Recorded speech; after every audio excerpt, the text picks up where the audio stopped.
patologi, kami dari kelompok 82B akan mempresentasikan mengenai presentasi kami materi patologi birokrasi studi kasus korupsi SEL. Sebelumnya, izinkan untuk memperkenalkan anggota rekan-rekan kelompok kami. Dari saya sendiri, nama saya Fakih Ragi, NPM 072. Nama saya Fatia Masalika dengan NPM akhir 0050. Saya Agita Amalia dengan NPM akhir 0028. Saya Putri Teresya dengan akhir NPM 014. Saya Zaza Bila Putri dengan akhir NPM 036. Saya Anita Mutida Laryani dengan akhiran NPM 034. Dan saya terakhir, Fajri Fatariki dengan NPM akhir 030. Sekian, kami lanjutkan pada materi presentasi. Baik, yang pertama ada latar belakang. Latar belakang dari makalah ini adalah korupsi merupakan salah satu tantangan terbesar yang dihadapi oleh pemerintahan di berbagai negara, termasuk di Indonesia. Korupsi juga merupakan ancaman serius yang dapat melemahkan fondasi negara, terutama ketika melibatkan pejabat tinggi, yang seharusnya menjadi contoh integritas dan kepemimpinan. Karena pengaruhnya yang signifikan terhadap kepercayaan publik dan stabilitas sosial ekonomi, kasus korupsi yang melibatkan pejabat tinggi sering menjadi perhatian publik. Nah, kasus korupsi yang melibatkan Menteri Pertanian Syahrul Yassin Limpo telah menjadi perhatian publik dalam beberapa tahun terakhir. Kasus ini menunjukkan berbagai masalah yang dihadapi oleh sistem birokrasi Indonesia, terutama yang berkaitan dengan patologi birokrasi. Dengan demikian, makalah ini bertujuan untuk menganalisis secara mendalam patologi birokrasi dalam kasus korupsi Syahrul Yassin Limpo dengan fokus identifikasi. Melalui analisis ini diharapkan dapat ditemukan solusi yang efektif dan komprehensif untuk memperbaiki dan memperkuat birokrasi di Indonesia, khususnya di sektor pertanian yang memegang peranan penting dalam ketahanan pangan dan kesejahteraan masyarakat. Baik, selanjutnya ada rumusan masalah yang kami bawa. Yang pertama itu, apa itu patologi birokrasi? Yang kedua, apa perbedaan antara maladministrasi dengan abuse of power? Yang ketiga, bagaimana analisis patologi birokrasi terhadap kasus korupsi Syahrul Yassin Limpo? Adapun tujuan dari makalah ini dibuat, yang pertama, mahasiswa dapat mengetahui pengertian dari patologi birokrasi. Yang kedua, mahasiswa dapat mengetahui perbedaan antara maladministrasi dengan abuse of power. Dan yang terakhir, mahasiswa dapat menganalisis patologi birokrasi terhadap kasus korupsi terhadap Syahrul Yassin Limpo. Selanjutnya kita akan membahas mengenai patologi birokrasi, di mana patologi birokrasi adalah sebuah istilah akademik yang sering digunakan dalam ruang lingkup kajian administrasi publik. Secara etimologis, patologi dapat didefinisikan dengan istilah penyakit yang sehingga perlu diberantas ataupun diobati. Dalam sebuah organisasi, patologi birokrasi dan sebagai penyimpangan dalam sebuah sistem organisasi, di mana patologi birokrasi juga merupakan sebuah penyakit atau bentuk perilaku birokrasi yang menyimpang dari nilai-nilai etis, dari aturan-aturan dan juga ketentuan-ketentuan, perundang-perundangan dan juga norma-norma yang berlaku dalam birokrasi tersebut. Patologi birokrasi didefinisikan oleh Siagian masuk ke dalam 5 kelompok patologi. Yang pertama yaitu patologi yang timbul karena persepsi dan juga gaya manajemen para pejabat dan juga lingkungan birokrasi. Yang kedua, patologi yang disebabkan karena kurangnya atau rendahnya pengetahuan dan juga keterampilan para petugas dan pelaksanaan berbagai kegiatan operasional. Yang ketiga, patologi yang ditimbulkan karena tindakan para aparat birokrasi yang melanggar norma-norma hukum dan juga peraturan perundang-undangan yang berlaku. Yang keempat, patologi didefinisikan dalam perilaku para birokrat yang bersifat disfungsional dan juga negatif. Yang kelima, patologi yang merupakan akibat dari situasi internal dalam berbagai instansi dalam lingkungan pemerintah, di mana patologi birokrasi yang bersifat patologis ini bukanlah muncul dengan sendirinya, melainkan hasil interaksi dari antara berbagai aspek yang ada seperti aspek birokrasi dan juga aspek individu yang berada dalam lingkungannya. Aspek individu membawa ke dalam tatanan birokrasi kemampuan kepercayaan pribadi, penghargaan, kebutuhan dan juga pengalaman, di mana aspek ini termasuk ke dalam karakteristik individu.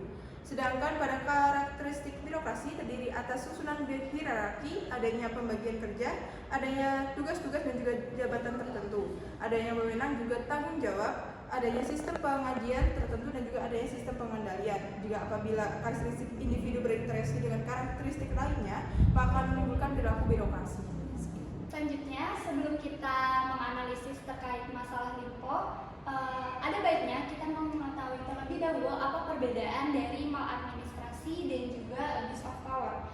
Menurut dari buku Birokrasi dan Pelayanan Publik karya Hadi Prabowo, bahwa Ombudsman RI mendefinisikan maladministrasi sebagai tindakan atau perilaku yang melanggar hukum melebihi kewenangan atau menyalahgunakan kekuasaan untuk tujuan yang tidak semestinya. Lalu abuse of power sendiri biasa disebut dengan penyalahgunaan jabatan, yang merupakan suatu tindakan ketika seorang pegawai negeri atau figur otoritas lainnya bertindak dengan cara mengedepankan kepentingan mereka sendiri, kelompok mereka atau perusahaan mereka. Jadi secara singkatnya, maladministrasi dan abuse of power merupakan dua konsep yang mirip, namun berbeda dalam arti, konotasi, dan juga implikasi hukumnya. Keduanya dapat menyebabkan nepotisme, kolusi, korupsi, dan masalah lainnya yang memperparah kelemahan yang ada di dalam suatu birokrasi. Masalah-masalah ini dapat menghambat pembangunan, modernisasi, dan kesejahteraan. Selain itu dapat menimbulkan keresahan masyarakat dan perubahan sistemik yang signifikan dan bertahap. Jadi pada singkatnya, maladministrasi merupakan ketidakmampuan seseorang dalam memberikan suatu pelayanan. Jika abuse of power merupakan penyalahgunaan kekuasaan yang biasanya merugikan suatu keekonomian atau keuangan yang ada di suatu negara. Selanjutnya, analisis patologi birokrasi terhadap kasus korupsi Syahrul Yassin Limpo. Korupsi merupakan ancaman serius yang dapat melemahkan fondasi suatu negara, terutama ketika melibatkan pejabat tinggi yang seharusnya menjadi teladan integritas dan kepemimpinan. Kasus korupsi yang menjerat Menteri Pertanian Syahrul Yassin Limpo telah menjadi perhatian publik dalam beberapa waktu terakhir. Kasus ini menunjukkan betapa parahnya patologi birokrasi yang melanda sistem birokrasi di Indonesia, khususnya di sektor pertanian yang memegang peranan strategis dalam ketahanan pangan dan juga kesejahteraan masyarakat Indonesia. Kasus korupsi Syahrul Yassin Limpo mencerminkan berbagai patologi birokrasi yang mengancam efektivitas dan integritas sistem birokrasi di Indonesia. Pertama, kasus ini mengungkapkan adanya penyalahgunaan wewenang dan juga praktik korupsi yang dilakukan oleh pejabat tinggi dalam birokrasi. Syahrul Yassin Limpo sebagai menteri yang seharusnya menjadi teladan dan juga berintegritas justru terlibat dalam kasus suap, gratifikasi, dan penyalahgunaan anggaran yang merugikan negara. Kedua, kasus ini juga mengindikasi adanya nepotisme dan juga konflik kepentingan dalam birokrasi. Praktik-praktik seperti ini dapat mengakibatkan terjadinya penyalahgunaan kekuasaan dan sumber daya untuk kepentingan pribadi atau kelompok tertentu, bukan untuk kepentingan rakyat. Yang ketiga, korupsi yang terjadi di level tertinggi birokrasi ini menghambat kinerja dan juga efektivitas program-program pemerintah, terutama di sektor pertanian. Anggaran yang seharusnya dialokasikan untuk kepentingan negara malah dikorupsi sehingga program pertanian tidak berjalan secara efektif dan juga efisien. Lalu yang keempat, ada kasus korupsi ini juga berdampak kepada menurunnya kepercayaan publik terhadap birokrasi dan juga pemerintahan secara keseluruhan. Hal ini dapat menghambat pelaksanaan kebijakan dan juga partisipasi dari masyarakat. Dan alasan yang kelima, yaitu patologi birokrasi dalam kasus ini menunjukkan adanya distrasi atau penyimpangan dari tujuan utama organisasi birokrasi, yaitu melayani kepentingan publik. Praktik korupsi yang dilakukan Yassin Limpo ini merupakan penyalahgunaan wewenang yang mengakibatkan tujuan organisasi menjadi terdistraksi, dan juga kasus Yassin Limpo ini mencerminkan dia ini mengutamakan kepentingan pribadi atau kelompok golongan. Selain itu, kasus korupsi Syahrul Yassin Limpo ini juga merusak citra Kementerian Pertanian dan menurunkan kepercayaan publik terhadap pemerintah secara keseluruhan. Hal ini dapat memicu ketidakstabilan sosial ekonomi dan menghambat pelaksanaan kebijakan dan program-program pemerintah lainnya. Kasus korupsi Syahrul Yassin Limpo ini sebelumnya telah mencerminkan patologi birokrasi berupa penyalahgunaan kekuasaan atau abuse of power dan praktik maladministrasi. Pengungkapan KPK itu bentuk-bentuk abuse of power yang dilaksanakan oleh SYL seperti pemerasan dan penerimaan gratifikasi sebesar dari bawahan, pembuatan kebijakan personal untuk pungutan dengan ancaman dan pemecatan, serta nepotisme dengan pengangkatan orang kepercayaan ke posisi strategis di Kementerian Pertanian. Sementara praktik maladministrasi terlihat dari lemahnya pengawasan internal yang memungkinkan korupsi berlangsung lama, penggunaan hasil korupsi untuk kepentingan pribadi yang tidak etis, dan serta kebijakan personal SYL yang mengabaikan hukum demi keuntungan pribadi. Hal ini semakin menegaskan betapa parahnya patologi birokrasi yang melanda Kementerian Pertanian di bawah kepemimpinan SYL. Baik, kita masuk ke dalam kesimpulan. Patologi birokrasi merupakan penyimpangan dari nilai etis, aturan, ketentuan, dan norma yang berlaku dalam birokrasi.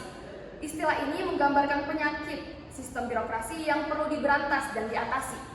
Patologi birokrasi adalah penyakit kronis yang melemahkan dasar birokrasi, berkembang selama waktu yang lama dan melibatkan maladministrasi dan abuse of power. Kasus korupsi Syahrul Yassin Limpo ini telah mencerminkan patologi birokrasi yang merupakan penyalahgunaan abuse of power dan praktik maladministrasi. Pengungkapan KPK mengungkapkan bentuk-bentuk abuse of power yang dilakukan SYL seperti pemerasan dan penerimaan gratifikasi besar dari bawahannya, pembuatan kebijakan personal untuk memungut pungutan dengan ancaman pemecatan, serta nepotisme dengan pengangkatan orang kepercayaan ke dalam posisi yang lebih strategis. Sementara praktik maladministrasi di kasus ini terlihat dari lemahnya pengawasan internal yang memungkinkan korupsi berlangsung lama, penggunaan hasil korupsi untuk kepentingan pribadi yang tidak etis, serta kebijakan personal SYL yang mengabaikan hukum demi keuntungan pribadi. Hal ini semakin menegaskan betapa parahnya patologi birokrasi yang ada di Indonesia, terkhususnya pada Kementerian Pertanian di bawah kepemimpinan YSL. Sekian presentasi mengenai materi dari kelompok 82B. Kami ucapkan terima kasih dan mohon maaf atas segala kekurangan serta kesalahan dalam penuturan kata-kata. Kami dari kelompok 2B dan kelompok 8 mengucapkan terima kasih. Assalamualaikum warahmatullahi wabarakatuh.